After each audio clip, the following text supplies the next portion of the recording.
ఈ ఎంసెట్ లేదా ఎఫ్సెట్‌లో మంచి ర్యాంక్ రాని విద్యార్థులకు బెస్ట్ ఆల్టర్‌నేటివ్ సీఏ కోర్సులు అడ్మిషన్‌లు జరుగుతున్నవి.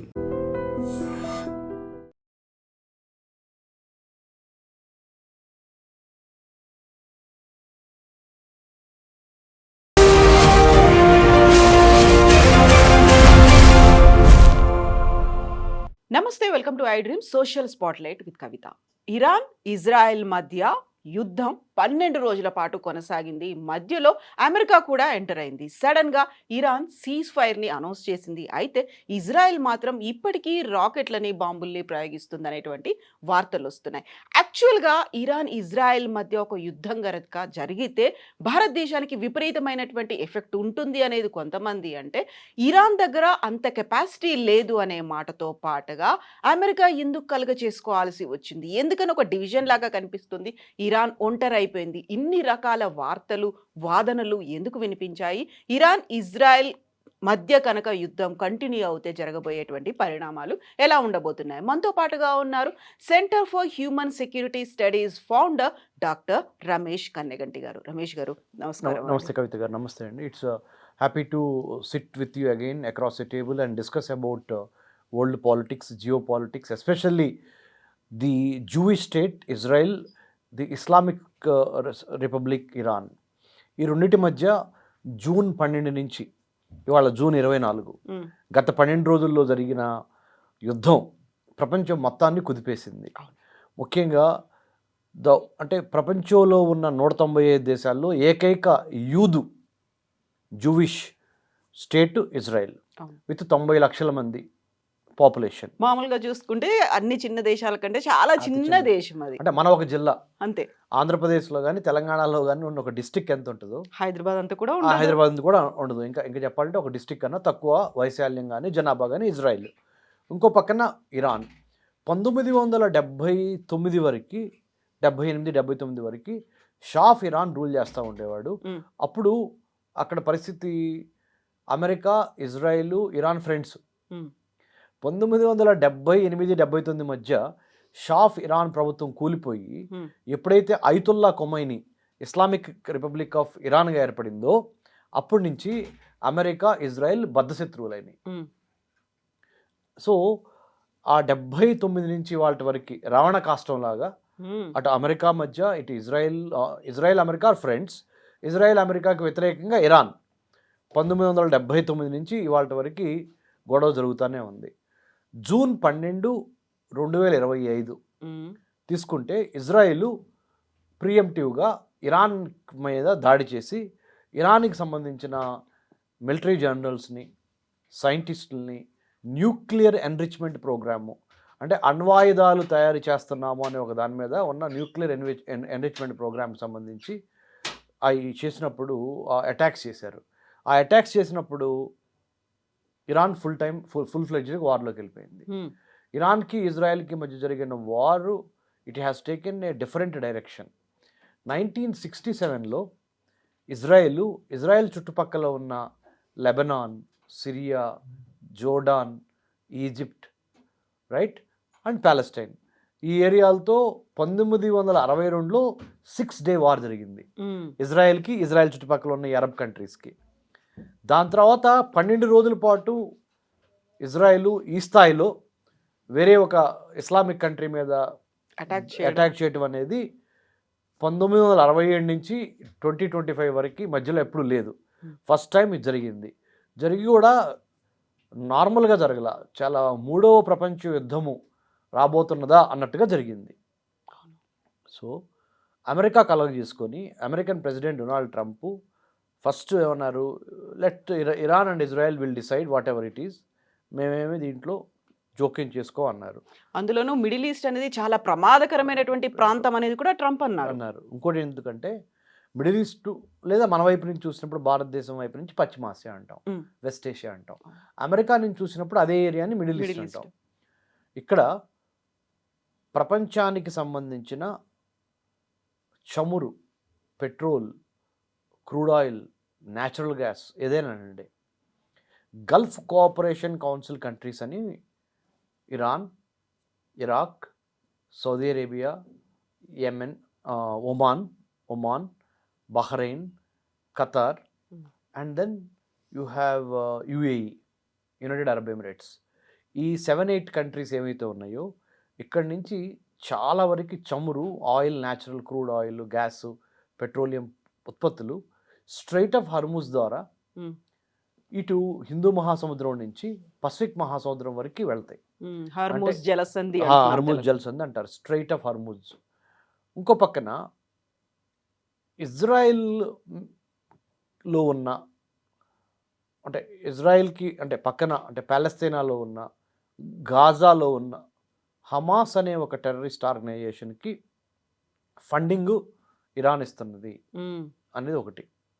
ఇంకొకటి, అదే ఇరాన్ హెజ్బుల్లా అనే ఒక టెర్రరిస్ట్ ఆర్గనైజేషన్కి ఫండింగ్ ఇస్తుంది. అదేమో లెబనాన్ నుంచి ఆపరేట్ అవుతుంది. ఎవరికి వ్యతిరేకంగా? మళ్ళీ ఇజ్రాయెల్ వ్యతిరేకంగా. ఇంకొకటి హౌతీ రెబల్స్, హౌతీ టెర్రరిస్టులు. వాళ్ళు ఎక్కడి నుంచి? ఇరాన్ సపోర్ట్తో మన Yemen. So Houthis, Hezbollah, Hamas, ఈ మూడు హెచ్లకి సపోర్టు ఇరాన్ చేస్తున్నది. ఆయుధాలు ఇచ్చి, ఆర్మ్స్, ఎమ్యునేషన్స్, మనీ, ఐడియాలజికల్గా సైద్ధాంతిక పరమైన support, ideological support, material support, money support, arms support Iran ద్వారా ఈ 3 టెర్రరిస్ట్ ఆర్గనైజేషన్స్కి వెళ్ళి Hamas, Houthis and Hezbollah Israel వ్యతిరేకంగా దాడులు చేస్తున్నారు. ఇజ్రాయెల్తో పాటుగా హౌతీ రెబెల్స్ అయితే ఇంకొక ముందుకు అడిగేసి ఎర్ర సముద్రము, రెడ్ సీలో వస్తున్న ఎన్నో షిప్పుల్ని కొడటానికి ఈ హౌతీ రెబెల్స్ మిసైల్స్ వాడి, డ్రోన్స్ వాడి, రాకెట్ లాంచర్స్ వాడి, ఎందుకంటే యెమెన్కి పక్కనే ఆ జలసంధి ఉంది, బాబ్ ఎల్ మందేబ్, గార్ గల్ఫ్ ఆఫ్ ఏడెన్ అంటారు. ఎర్ర సముద్రము హిందూ మహాసముద్రంలో కలవటానికి ఈ బాబ్ ఎల్ మందేబ్ అనే ఒక చోక్ పాయింట్, అంటే చాలా నారో ప్యాసేజ్, చాలా ఇంపార్టెంట్. యువతల పక్కనేమో స్ట్రైట్ ఆఫ్ హర్ముజ్, ఈ గల్ఫ్ కోఆపరేషన్ కౌన్సిల్ కంట్రీస్, ఇందా మీకు చెప్పాను నేను, Iran, Iraq, Oman, Kuwait, Qatar, Bahrain, UAE. వీటినే ఓపెక్ కంట్రీస్ అని కూడా కాదండి, ఇది gulf cooperation council countries. OPEC అది వేరే. ఓపెక్ వేరు, అది organisation for petroleum exporting countries. అది దాంట్లో ఇంక వేరే వేరే ఖండాల వాళ్ళు కూడా ఉన్నారు, అంటే వేరే కాంటినెంట్స్ నుంచి కూడా. ఇక్కడ ఎక్కువ గల్ఫ్ కోఆపరేషన్ కౌన్సిల్ కంట్రీస్ అంటారు. ఈ గల్ఫ్ కోఆపరేషన్ కౌన్సిల్ కంట్రీస్లో నుంచి 15 to 20% of the world energy means petroleum, natural gas, crude oil will pass through the straight of Hormuz. Gulf cooperation council country నుంచి ఇటువైపు, ఇది గల్ఫ్ కోఆపరేషన్ కౌన్సిల్ కంట్రీస్ 8 చెప్పాను ఇక్కడ. Straight of Hormuz ద్వారా ప్రపంచానికి reach అవుతాయి. ఇవన్నీ ఇబ్బందుల్లోకి వెళ్తాయి. ఏది? ఇరాన్, ఇజ్రాయెల్ కొట్టుకుంటే. ఇదొకటి. ఈ వైపున చూడండి, ఇప్పుడు ఇక్కడ Bab el Mandeb or gulf of Aden అంటారు. ఇది ఎర్ర సముద్రము, సూయజ్ కెనాల్, ఈజిప్ట్ ఆధీనంలో సూయజ్ కెనాల్ ఉంటుంది. సూయజ్ కెనాల్ ద్వారా ఎర్ర సముద్రంలోకి షిప్పులు వస్తాయి. ఎక్కడి నుంచి? యూరోప్ నుంచి. యూరోప్లో స్టార్ట్ అయిన షిప్పు మధ్యధరా సముద్రం నుంచి సూయజ్ కెనాల్ వచ్చి, సూయజ్ కెనాల్ నుంచి ఎర్ర సముద్రంలోకి షిప్పులు ఎంటర్ అవుతాయి. ఇది యూరోప్ నుంచి వచ్చే షిప్పులు. ఈ ఎర్ర సముద్రంలోకి కిందకు వచ్చినప్పుడు ఇక్కడ ఈ వైపును గుర్తుపెట్టుకోండి, ఇక్కడ యెమెన్ అనే దేశం ఉంది. ఈ యెమెన్ దేశములో హౌతీ అనే ఒక టెర్రరిస్ట్ ఆర్గనైజేషన్, హౌతీ రెబెల్స్. ఈ హౌతీ రెబెల్స్కి ఈ ఇరాన్ అనే దేశము సపోర్ట్ చేస్తున్నది. కాబట్టి ఈ హౌతీ రెబెల్స్ ఈ ఎర్ర సముద్రంలో వస్తున్న ఫ్రాన్స్కి సంబంధించిన షిప్పులు, యునైటెడ్ కింగ్డమ్కి సంబంధించిన, అంటే ఇంగ్లాండ్కి సంబంధించిన షిప్పులు, యుఎస్ఏకి సంబంధించిన షిప్పులు కానీ, ఇజ్రాయెల్కి సంబంధించిన షిప్పులు కానీ, వాటన్నిటిని మిసైల్స్ ద్వారా ఈ హౌతీ రెబెల్స్, యెమెన్లో ఉన్న హౌతీ రెబెల్స్ కొడుతున్నారు. సో ప్రపంచానికి కావాల్సిన చమురు నిల్వలు యువతల పక్కనేమో ఈ ఎర్ర సముద్రంలో నుంచి వచ్చే బాబ్ ఎల్ మందేబ్ అనే జలసంధి, ఈ గల్ఫ్ కోఆపరేషన్ కౌన్సిల్ కంట్రీస్ వచ్చి స్ట్రైట్ ఆఫ్ హర్ముజ్. ఈ రెండు గనక ఈ టెర్రరిస్ట్ ఆర్గనైజేషన్స్ కానీ లేదా ఇరాన్ కానీ కొడితే షిప్పులన్నీ అయిపోతాయి. ఈ విషయం పూర్తిగా అమెరికాకి అర్థమయ్యి, డొనాల్డ్ ట్రంప్కి అర్థమయ్యి, ఎట్టి పరిస్థితుల్లోనూ ఈ కాన్ఫ్లిక్ట్ ఇంకా పెరగకూడదు, అందుకని 10 రోజులు టైం ఇస్తే ఫస్ట్ ఏమో 60 రోజులు టైం ఇచ్చాడు ఇరాన్కి. అవును. మీరు మాట్లాడుకుందాం రండి, మీరు కనుక న్యూక్లియర్ అంటే అణ్వాయుధాలని మీరు నిర్వీర్యం చేస్తే, if you can decimate, destroy or halt uranium enrichment programme, then will not hit you or Israel also will not hit you అని డొనాల్డ్ ట్రంప్ ఫస్ట్ చెప్పాడు. 60 రోజులు టైం ఇచ్చారు ఏప్రిల్ నుంచి. ఏప్రిల్ వెళ్ళిపోయింది, మే వెళ్ళిపోయింది, జూన్ వచ్చింది. జూన్లో ఇజ్రాయెల్ వెళ్ళి ఫస్ట్ ఇరాన్ అటాక్ చేసింది ఆన్ 12th జూన్. ఇవాళ 24th జూన్ 2025 మనం మాట్లాడుతున్నాం. ఇప్పుడు వరకు ఏమైంది? ఇక అర్థమైపోయింది అమెరికాకి, ఇజ్రాయెల్ ఆగేటట్లేదు, ఇరాన్ ఆగేటట్లేదు. అందుకని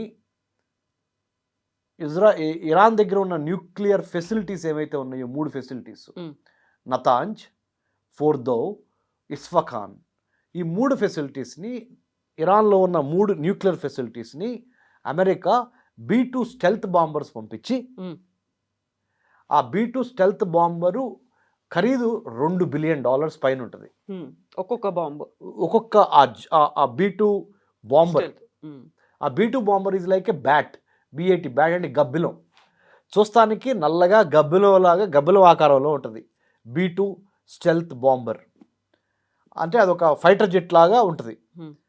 స్టెల్త్ అంటే ఏంటి? సీక్రెట్. రాడార్ వ్యవస్థ కూడా అది వస్తున్నట్టు తెలియదు. ఇంకోటి ఏంటి తెలుసా కవిత గారు?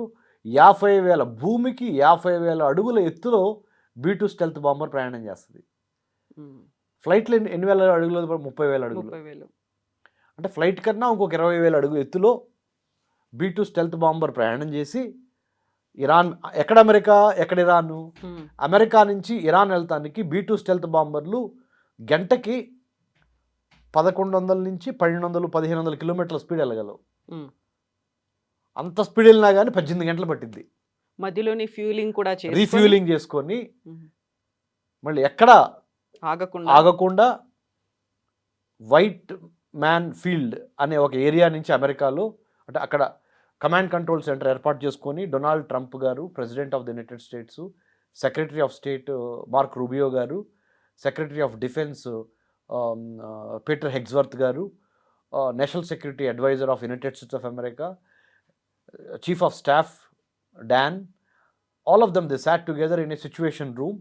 G7 సమావేశంలో ఉన్న ప్రెసిడెంట్ ట్రంప్ కెనడాలో G7 సమావేశం జరుగుతుంది, అక్కడి నుంచి ఫాస్ట్గా తిరిగి వచ్చేసేసి 10 రోజులు టైం ఇచ్చాడు మళ్ళీ ఇరాన్కి. ఏమని? 10 రోజుల్లో మేము ఏం చేయబోతున్నామో ఇరాన్ మీద మేము చేస్తాము అని ట్రంప్ చెప్పి, ఇక్కడ మీరు గమనించారా 2 కామన్ పాయింట్స్? ఇజ్రాయిల్ చెప్పకుండానే కంటిన్యూస్గా బాంబింగ్ చేస్తుంది. జూన్ 12 అమెరికాకి ఇరాన్కి మధ్య పీస్ టాక్స్ జరగబోతున్నాయి అని తెలిసి ఇరాన్కి అవకాశం ఇవ్వకుండా, అమెరికా కూడా అవకాశం ఇవ్వకుండా ఇజ్రాయిల్ ఇరాన్ మీద బాంబులు వేసేసింది. ఎప్పుడు? జూన్ 12. అదే మళ్ళీ రిపీట్ అయింది ఇక్కడ. 10 రోజులు మేము ఇరాన్ మీద మా ప్రణాళిక ఏంటి, మా ప్లాన్ ఆఫ్ యాక్షన్ 10 రోజుల్లో చెప్తాము అని డొనాల్డ్ ట్రంప్ ఎప్పుడు చెప్పాడు? జూన్ 22వ తారీఖు చెప్పాడు. అందరూ ఏమనుకుంటున్నారు? ఇరాన్ కూడా ఏమనుకుంది? ఇంకా టైం ఉంది, జూన్ 22గా చెప్పింది ఆయన 10 రోజులని. ఈ లోపల ఇజ్రాయెల్ మీద ఎంత డ్యామేజ్ చేస్తే అంత చేసేద్దామని ఇరాన్ కూడా తిరిగి మిసైల్స్ పంపిస్తుంది, బ్యాలిస్టిక్ మిసైల్స్. ఇజ్రాయెల్ యొక్క టౌన్ అయిన టెలవీవ్ మీద, బేర్షేబా మీద. నేను ఇజ్రాయెల్లో ఉండి చదువుకొని వచ్చాను 2 ఏళ్ళు, ఆ ఏరియాస్ అన్ని తిరిగి వచ్చాను. సో సంపూర్ణమైన పూర్తి అవగాహన, ఫీల్డ్ లెవెల్ నాలెడ్జ్తోనే మాట్లాడుతున్నాను. నేను పుస్తకాలు చూసో లేకపోతే టీవీ షోలు చూసో మాట్లాడట్లేదు, ఇంగ్లీష్ పేపర్స్ చదువు లేదా తెలుగు పేపర్లు చదువు. I studied in Israel. I had been to Jordan also. I had been to Turkey also. I had been to Palestine also. So Telugu land నుంచి, మన 2 తెలుగు రాష్ట్రాల నుంచి I have a PhD in American studies చేసి ఢిల్లీ JNUలో నా field వర్క్లో భాగంగా America Israel రక్షణ సంబంధాల మీద నా పిహెచ్డి ఢిల్లీ JNU నుంచి, స్కూల్ ఆఫ్ ఇంటర్నేషనల్ స్టడీస్. అక్కడి నుంచి 1 year పాటు పిహెచ్డిలో 5 years ప్రోగ్రాంలో 1 year మొత్తము అమెరికా ఇజ్రాయెల్ మధ్య రక్షణ సంబంధాలు, వాళ్ళిద్దరు ఎందుకు అంత క్లోజ్ పార్ట్నర్సు, జూయిష్ లాబీ ఎందుకు అంత పవర్ఫుల్ అనే దాని మీద పిహెచ్డి చేస్తున్న సందర్భంలో 1 year ఇజ్రాయెల్ పక్కన ఉన్న పాలెస్టైనా, ఇంకో పక్కన ఉన్న జోర్డాను, ఇంకో పైన ఉన్న టర్కీ, ఇవన్నీ తిరిగి వచ్చా. నేను మీకు ఐ డ్రీమ్లో మీతో కూర్చొని మీరు కూడా అమెరికాలో ఇంటర్నేషనల్ విజిటర్ లీడర్షిప్ ప్రోగ్రామ్ మీరు చేశారు, నేను చేశాను ఐవీఎల్పి. సో మన ఇద్దరం ఐవీఎల్పి ఫెలోస్ కాబట్టి మనం ఏదో హియర్సే కాదు, ఓన్లీ ఇక్కడి నుంచి రాదు. It is subject has been ingrained, field level knowledge has been ingrained. That's why we are giving the first hand knowledge. So Donald Trump ఏం చేశాడు? I'm talking about 22nd June. 22nd June ఏమని చెప్పాడు? 10 days time ఇస్తున్నాను అని చెప్పాడు ఇరాన్కి. Israel మీద మీరు బాంబులు వేయటం ఆపేయాలి. ఇజ్రాయెల్ మీరు కూడా ఇజ్రాయెల్కి చెప్పలా, ఇజ్రాయెల్నేమో తగ్గమని చెప్పలా, ఇరాన్ని తగ్గమని చెప్పాడు డొనాల్డ్ ట్రంప్. అందరూ ఏమనుకుంటున్నారు? ఓహో, డొనాల్డ్ ట్రంప్ ఏదన్నా ఒక ప్లాన్తో బయటకు వస్తాడు అనుకున్నారు. ఏం ప్లాన్తో వచ్చాడు చెప్పనా? G7 సమ్మిట్ కెనడాలో నుంచి బ్యాక్ వచ్చేసి ఇరాన్కి చెప్పకుండా, ఆబ్వియస్లీ చెప్పరు, ఇజ్రాయెల్కి చెప్పకుండా, వాళ్ళిద్దరు కొట్టుకుంటున్నారు కదా, ఎవరికి చెప్పకుండా తన నేషనల్ సెక్యూరిటీ అడ్వైజరు, తన వైస్ ప్రెసిడెంటు జేడీ వ్యాన్స్, తన సెక్రటరీ ఆఫ్ స్టేటు, తన డిఫెన్స్ సెక్రటరీని కూర్చోబెట్టుకొని ఓ పని చేద్దాం మనం, 2001 సెప్టెంబర్ 11 అటాక్స్ జరిగినాయి. దాని తర్వాత ఇంతవరకు ఎప్పుడు B2 స్టెల్త్ బాంబర్లను వాడలా మనం, ఈసారి వాడదాం.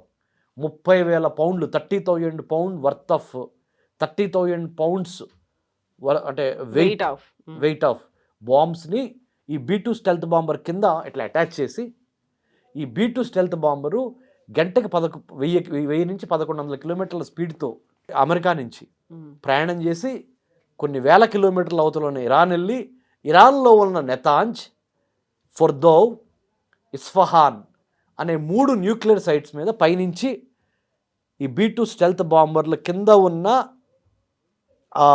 బంకర్ బస్టర్ బాంబ్స్ డ్రాప్ చేసింది. B2 స్టెల్త్ బాంబర్ ఇది అనుకోండి, దీని కింద బంకర్ బస్టర్ బాంబ్స్ని క్యారీ చేసింది ఈ B2 స్టెల్త్ బాంబర్. ఈ B2 ఇట్లా వెళ్ళి కరెక్ట్గా ఆ 3 లొకేషన్స్లో డ్రాప్ చేసింది. టార్గెట్ ఇది బంకర్ బస్టర్ బాంబ్ అంటారు. అంటే ఏంటి? తెలుగులో సామాన్యులు కూడా అర్థం కావాలి కదా, మరి ఐ డ్రీమ్ చూస్తున్న వాళ్ళకి. బంకర్ బస్టర్ బాంబ్ అంటే ఏంటంటే, భూమి మీద ఉన్న వాటినే నాశనం చేయకుండా భూమి లోపల 200 నుంచి 300 అడుగుల లోతులోకి వెళ్ళి అక్కడున్న అణ్వాయుధ కేంద్రాన్ని బద్దలు కొట్టింది. That's called bunker buster bomb. ఆ బంకర్ బస్టర్ బాంబ్ని క్యారీ చేసింది ఎవరు? B2 stealth bomber. గబ్బిళం లాగా ఉంటుంది, బ్యాట్ లాగా, చెప్పాను కదా, రాడార్ వ్యవస్థ కూడా అందదు, భూమికి 50,000 అడుగుల ఎత్తులో ప్రయాణం చేసింది. ఇవన్నీ ప్రత్యేకతలు. అది ఇప్పుడేంటి జరిగింది? ఇరాన్కి అర్థమైపోయింది, అమెరికా వచ్చి మా న్యూక్లియర్ ఫెసిలిటీస్ అన్నింటినీ బద్దలు కొట్టింది, కొన్ని లక్షల అంటే డాలర్ల నష్టం జరిగిపోయింది, ఆస్తి నష్టం, ముఖ్యంగా న్యూక్లియర్ వెపన్స్ అని నాశనం అయిపోయినాయి. ఇక మాకు మిగిలింది ఏంటి, ఏం చేయాలి అని ఆలోచిస్తుంది ఇరాన్.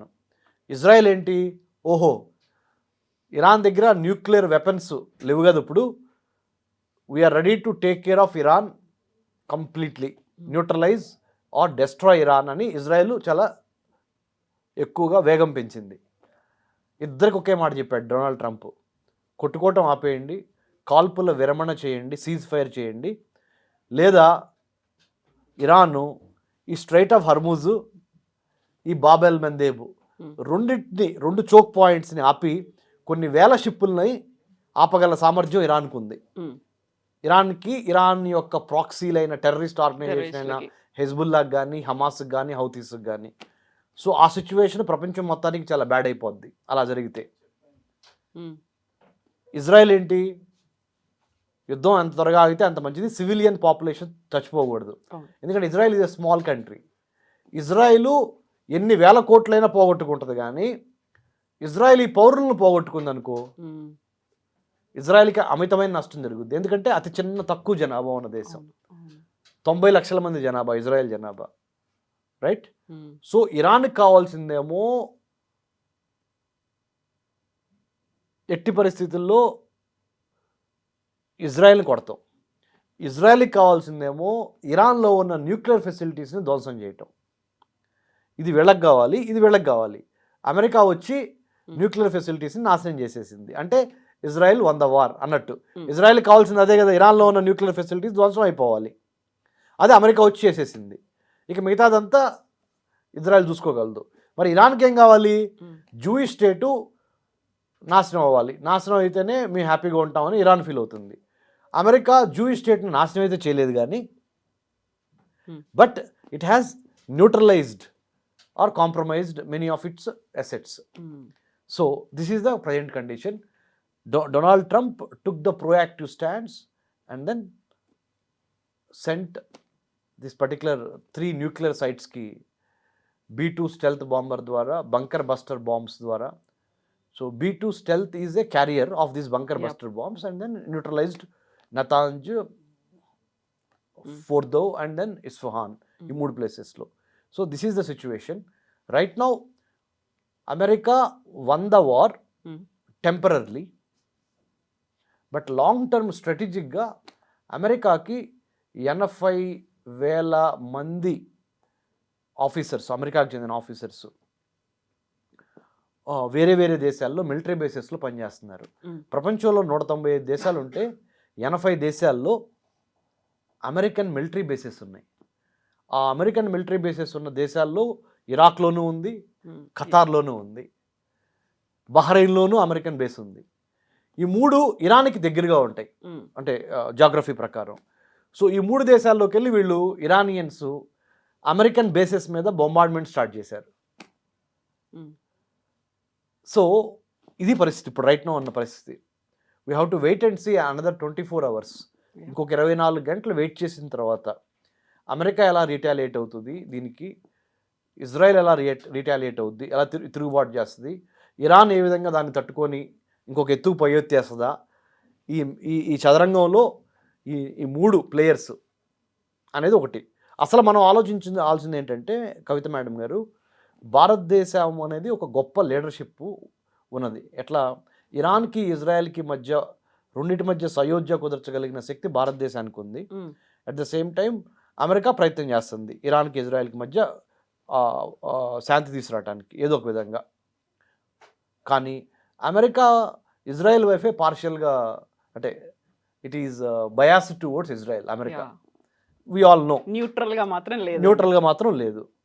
అవుట్ రైట్గా America and Israel are 2 very closest strategic partners and friends because of Judo-Christian values. Jesus Christ was a Jew.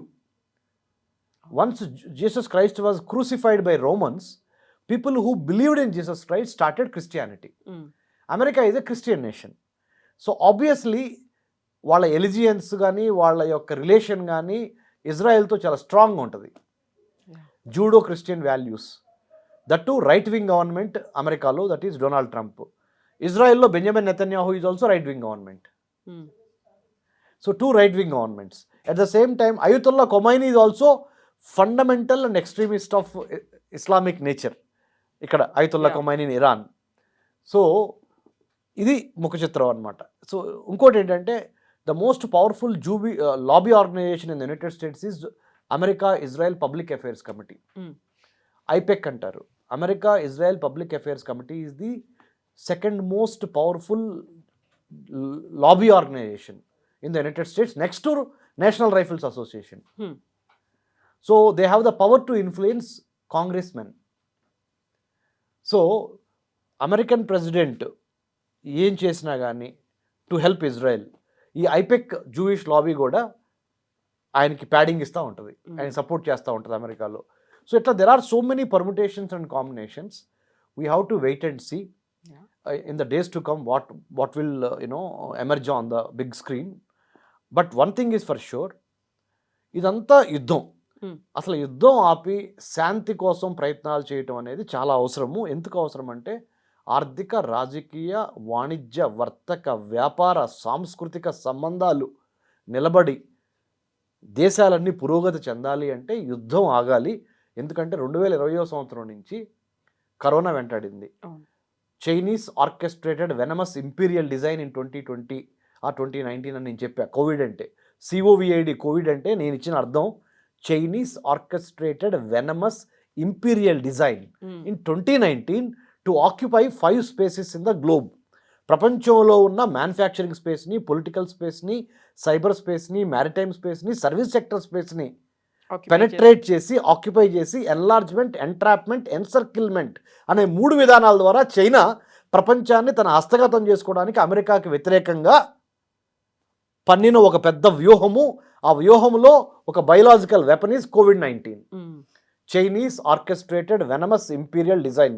తెలుగులో చెప్పాలంటే చైనా యొక్క కుట్రపూరిత విషపూరిత సామ్రాజ్యవాద చట్టం ఆ చట్టాన్ని వాడి ఎన్లార్జ్మెంట్, ఎంట్రాప్మెంట్, ఎన్సర్కిల్మెంట్ ద్వారా ప్రపంచంలో ఉన్న ఆఫ్రికాని, ఏషియాని, యూరోప్ని, అమెరికాని కూడా ఇబ్బంది పెట్టే కార్యక్రమము చైనా చేస్తున్నది, ఇంక్లూడింగ్ ఇండియాని, మన హిందూ మహాసముద్రంలో కూడా.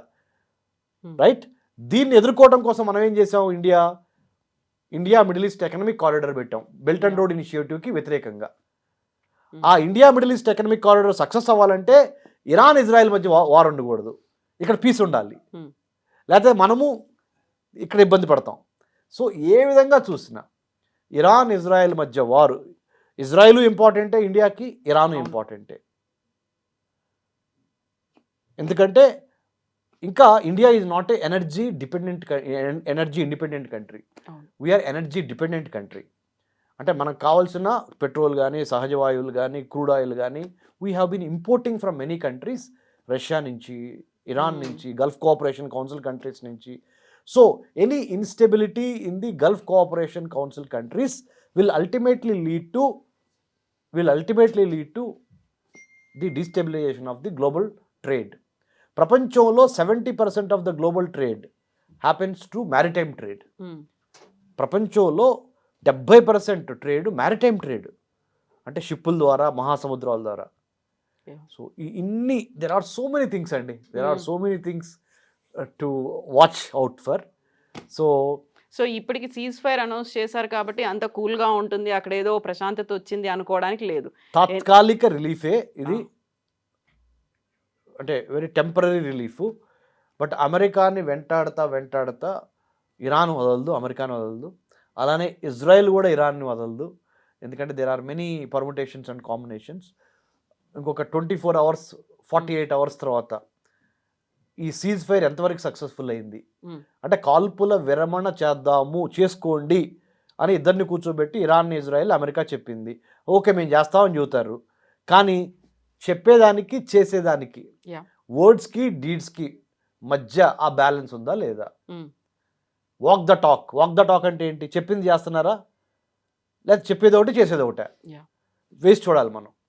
సో ఇంకొక ఎపిసోడ్లో, ఇంకొక నెక్స్ట్ పార్ట్ బిలో మీరు అనుమతిస్తే, మన ప్రేక్షకులకి మనం మాట్లాడింది నచ్చితే తప్పనిసరిగా ఆ అనాలిసిస్ మళ్ళీ ఇంకొక 48 hours తర్వాత మళ్ళీ ఇద్దాం madam. Sure, to be continued అన్నట్టుగా యుద్ధం కూడా అలాగే ఉంది కాబట్టి మనం కూడా ఫైనల్గా చెప్పలేము ఎగ్జాక్ట్లీ 3వ ప్రపంచ యుద్ధం అవుతుందా, లేకపోతే మిగతా దేశాల మీద ఇంపాక్ట్ ఎలా ఉంది. ఇప్పటికి కూడా అక్కడ న్యూక్లియర్ స్పేసెస్ మీద అటాక్ చేశారని చెప్పినప్పుడు కూడా 400 టన్నుల యురేనియం నిల్వల్ని ఇరాన్ అక్కడి నుంచి తరలించేసింది అనేది అక్కడ ఇంకా కన్ఫర్మ్డ్ గా రావట్లేదు. అమెరికా ఇంకేం చెప్పలేదు, ఏం జరుగుతుంది, అటామిక్ ఎనర్జీ ఏజెన్సీ ఏం చెప్పాలి అది కూడా చూడాలి. యునైటెడ్ నేషన్స్ సెక్యూరిటీ కౌన్సిల్ ఏం చేస్తుంది, ఏది వీళ్ళిద్దరి మధ్య గొడవ తగ్గించడానికి. అవును, తర్వాత యూరోపియన్ యూనియన్ ఏం చేస్తుంది, చైనా ఏం చేస్తుంది, రష్యా ప్లాన్స్ ఏంటి? ఆల్రెడీ అక్కడ ఉన్నటువంటి అమెరికా అక్కడ ఉన్న ఎంబసీసో లేకుంటే వాళ్ళ ప్లేస్ల మీదనేమో వీళ్ళు కూడా అటాక్ చేయడం స్టార్ట్ చేశాడు. కాబట్టి కవిత మేడం గారు, మనకి చదరంగం చెస్ ఎట్లానో, చెస్లో పావులు, ఎత్తులు, పై ఎత్తులు ఎలానో ప్రపంచ రాజకీయాలు కూడా అంతే. Russia, China, United States, Israel, Iran, India, European union, France, Germany, UK. So ఇన్ని ఈ రాజకీయ చదరంగంలో జియో పాలిటిక్స్, స్ట్రాటజీ, సెక్యూరిటీ ఏమవుతుంది అనేది ఇమ్మీడియట్ గా అటాక్ చేస్తారా, డెసిషన్స్ తీసుకుంటారా, లేకుంటే ఆచితూచి మెల్లిగా అంతా సైలెంట్ అయిన టైంలో అటాక్ చేస్తారా అనేది. కానీ ఒక్కటి మాత్రం చెప్పగలను కవిత మేడం, మన ఇండియా, మన భారతదేశం is the best. Hindus, Muslims, Christians ఎవరైనా కానీ కలిసి సహజీవనం మనం ఇక్కడ చేస్తా, కలిసికట్టుగా కో ఎగ్జిస్టెన్స్, చక్కటి రోల్ మోడల్ ఇండియా. ప్రపంచంలో అన్ని దేశాలు భారతదేశం నుంచి చూసి నేర్చుకోవాలి. మతపరమైన, సాంస్కృతిక పరమైన డిఫరెన్సెస్ ఉన్నాయే కానీ గొడవలు లేవు. రైట్? ఎవరి ధర్మం వాళ్ళు పాటిస్తున్నారు, ఎవరిది వాళ్ళు చూసుకుంటున్నారు. అన్ని సిటీల్లో కొన్న గొప్ప సిటీ హైదరాబాద్ సిటీ. ఎందుకు చెప్పను? హిందూ, ముస్లిం, క్రిస్టియన్ సెక్యులర్గా ఉంది ఇక్కడ. So Iran, Israel will have to learn from Hyderabad. World, America will have to learn from India. The whole world 21వ శతాబ్దంలో అసలు సిసలైన మొగాడు మొనగాడు భారతదేశం. ఎందుకు? అందరినీ కలుపుకొని అందరికీ అవకాశం ఇచ్చి అన్ని మతాలు కులాలు ప్రాంతాలు వేరైనా కలిసి ఎలా బతకాలి అని చెప్పగలిగిన ట్రాక్ రికార్డ్ ఉన్న ఏకైక country in the world affairs is Bharat. BHARAT అంటే building a harmonious and audacious Raj to advance trade technology talent and decimate terrorism from the root cause is called Bharat. So ప్రపంచ నాయకత్వ పగ్గాలు చేపట్టగలిగిన దమ్ము ధైర్యము ట్రాక్ రికార్డు హిస్టరీ చరిత్ర ఒక్క భారతదేశానికి మాత్రమే ఉంది. So Iran Israel America they all will have to learn from India. Yes అండి, thank you so much for your definitions and message to countries అండి. Thank you so much. జై హింద్. జై హింద్ అండి, థ్యాంక్ యూ. నిజంగా ప్రస్తుతం ఉన్నటువంటి సమాజం దేనికి ప్రయారిటీ ఇస్తుంది? ఆర్థిక సంబంధాల చుట్టూ మాత్రమే తిరుగుతోంది. మళ్ళీ ఎన్నికలంగానే చాలా విరక్తి కలుగుతున్నాం. మంచి అనిపిస్తుంది కదా, లేడీస్ కూడా ఛాలెంజింగ్ జాబ్స్ చేసినప్పుడు చాలా బాగుంటది. ట్రాఫిక్ అసిస్టెంట్స్ గా నియమించిన ట్రాన్స్జెండర్స్ అందరితో సాల్యూట్ చేయించుకుంటున్నారు. ఫుడ్ డెలివరీ ఇవ్వటానికి వెళ్ళినటువంటి డెలివరీ బాయ్ అనిల్ పై కళ్ళ ముందు